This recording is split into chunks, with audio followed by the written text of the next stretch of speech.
Hello guys, আসসালামু আলাইকুম। কেমন আছেন সবাই? আশা করতেছি সবাই ভালো আছেন। তো আপনাদের জন্য আরেকটা গল্প নিয়ে আসছি।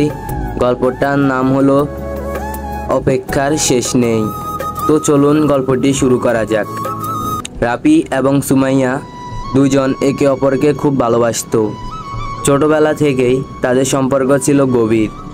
স্কুল কলেজ সবসময় একসাথে কাটিয়েছিল তারা। রাফি তার পরিবারকে সবসময় বলতো, আমি সুমাইয়াকে বিয়ে করব। সুমাইয়াও প্রতিশ্রুতি দিয়েছিল সে রাফিকে ছাড়া অন্য কাউকে কখনো ভালোবাসবে না। কিন্তু সময়ের সাথে সাথে রাফির পরিবারের অর্থনৈতিক অবস্থা খারাপ হতে শুরু করে। আর সুমাইয়ার পরিবার রাফির পরিবারের এই অবস্থার কথা শুনে মেয়ে বিয়ে দেওয়ার জন্য নতুন প্রস্তাবের খোঁজ শুরু করে।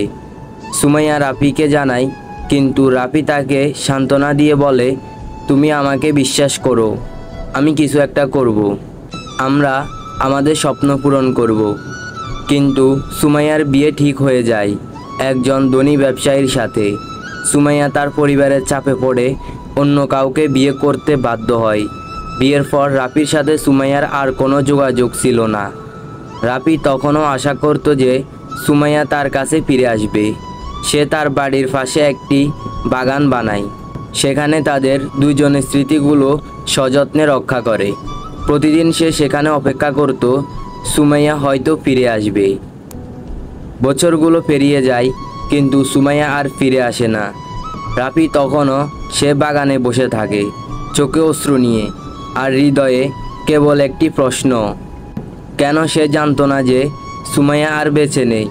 তার জীবনে একটি মিথ্যা অপেক্ষায় শেষ হয়ে যায়। শেষ কথা, কিছু সম্পর্কে শেষ হয় না, তারা কেবল শেষ হয়ে যায়। আর কিছু অপেক্ষা কোনো শেষ নেই, তারা কেবল অপেক্ষা থেকে যায়।